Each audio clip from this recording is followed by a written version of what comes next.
There's not any like margin for it. And I think that if you're an artist, if you're committed to being a writer, if you're committed to being a poet, if you're committed to being a sculptor, if you're committed to being a dancer, if you're committed to making film, the truth of the matter is the reason you do it is because you believe, we talk about getting right with the Lord.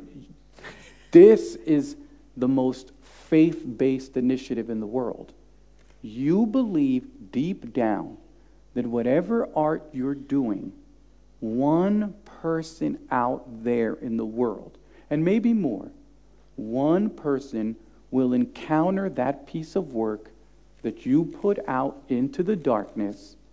They will encounter the song, the poem, the dance, the painting, the sculpture, and they will be transformed by it.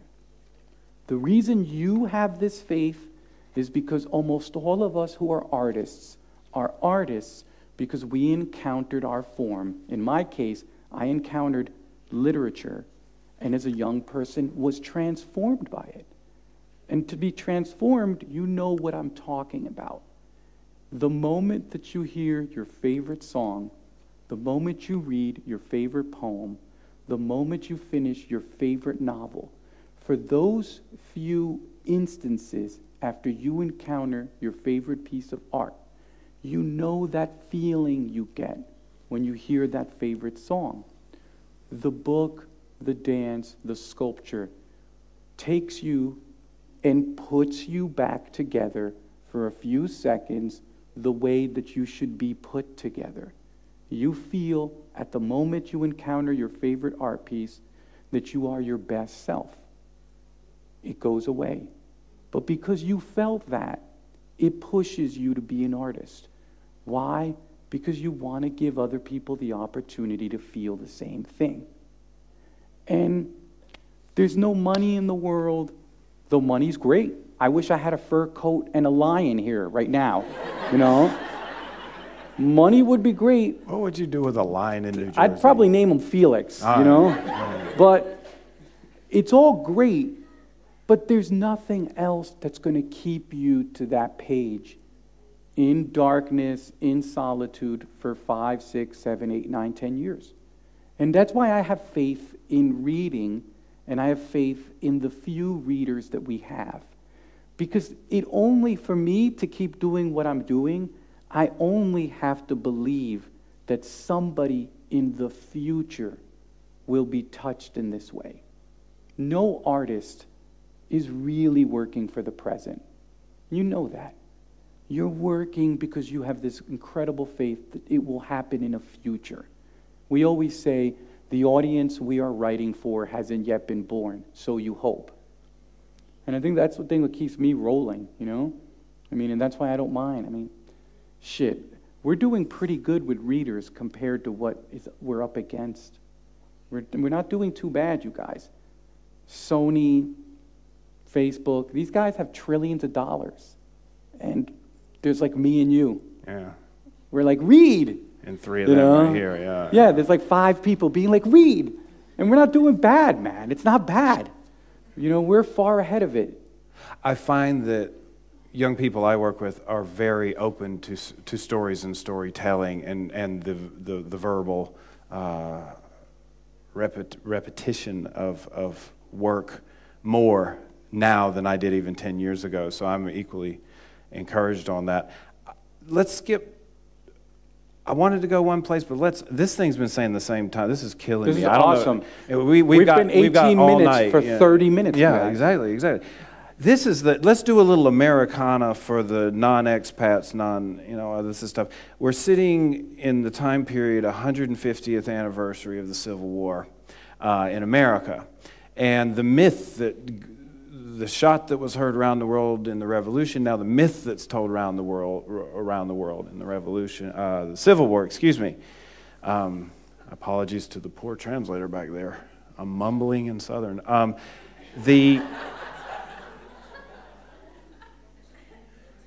A lot of people aren't aware, and if you're American, you may have been taught that Abraham Lincoln well, getting right with the Lord, he's right next to the Lord right now, and Lincoln was the great emancipator.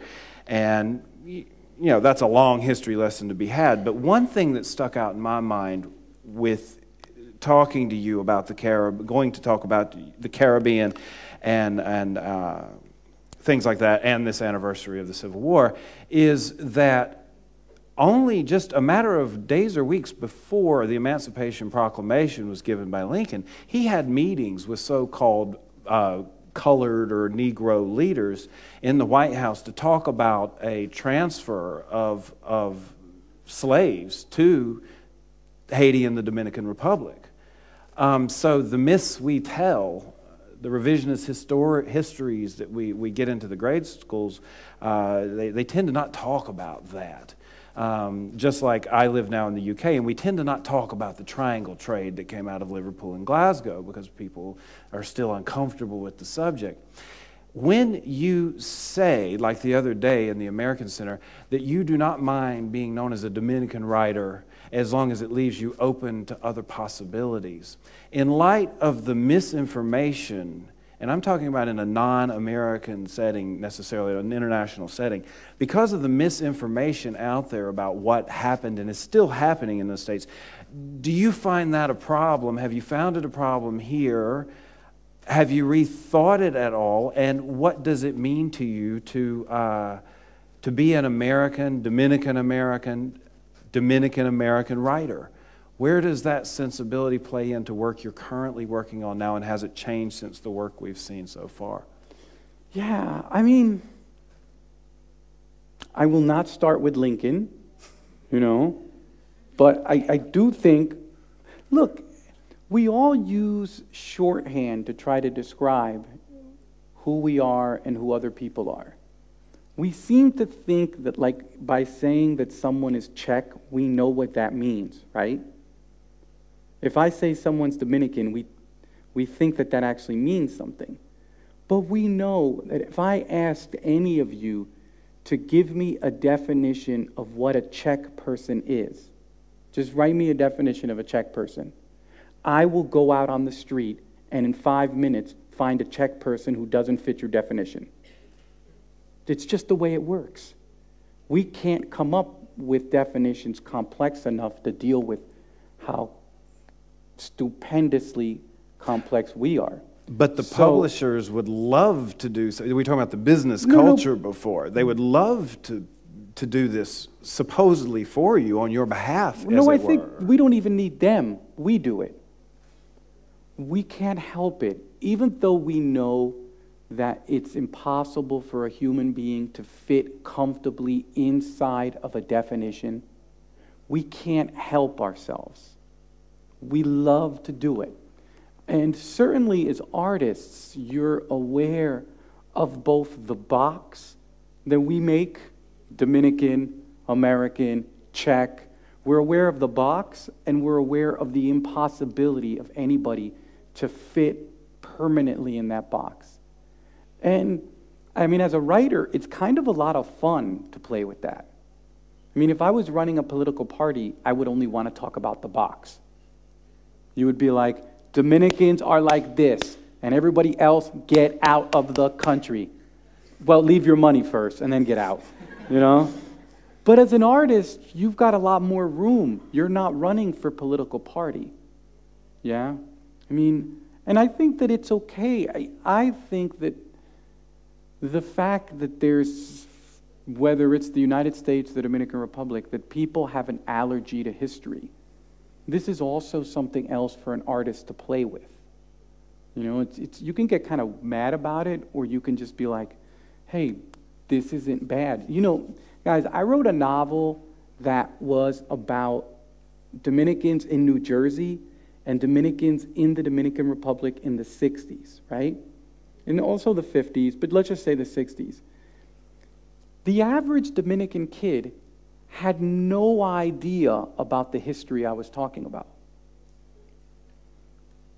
People were thinking like, oh, you wrote footnotes explaining Dominican history in case a white person read this or an American read this so they could understand what was happening. I was like, no, I wrote that so Dominicans would understand what the hell was happening. And I think that historical amnesia, I know this sounds kind of crazy, historical amnesia is part of the weight of living in the modern world. But for an artist, it's a very powerful tool in our box. It's very, very useful. And it was certainly useful for me. Are there any other boxes you like to inhabit? Well, you know, this is sort of weird. I came up, I've mentioned this before, I came up in a military family, yeah? My family, like, was really military. I know, you said good morning to me this morning. He walks in and goes, good morning! Yeah. Yeah, you know, yeah. Definitely. Sorry, Yeah. I got you off track, No, but I you couldn't didn't. help. I just am tormented by the memory. Yeah, I mean, really military family. My little brother is a Marine, an ex-Marine combat veteran. My sister was married to somebody in the Army. I've got 2 nephews in Iraq. My father was in the military, yeah. I grew up in a really hyper-masculine universe. Super hyper-masculine. If you would have known me in college, if my college self would come out right now, besides that we're both funny looking, you wouldn't recognize us, you know, because I kind of grew up in this military masculine box. I was a hardcore weightlifter in college. I weighed about 40 more pounds, and all of it was muscle. I like boxed for a long time. You know, I did all the stupid male shit that you were supposed to do from my community. I spent a lot of time pretending that I couldn't read. Yeah. No, I mean it. I was a guy who was pretty smart, but in public, I just played the role. And that for me was an important box. There's a moment when a guy wakes up and realizes that you can waste your whole life passing for masculine. You can waste your whole life performing a role. And that has become the source, a great source of my art. You know, thinking of how much time I gave to this formula, because I can't speak for anyone else, but I desperately wanted to be, you know, you're a son. I desperately wanted to be loved by my father. And I guess one of the ways I thought that I could be loved by him was to be the son he wanted. But you guys, if you don't know it yet, young people, you will. You can never live anyone else's dream. We spend our lives doing it, but you can't live anyone else's dream. And masculinity, performing masculinity, people who don't fit in the masculine box has been, in many ways, the source and my major theme of my art to this point.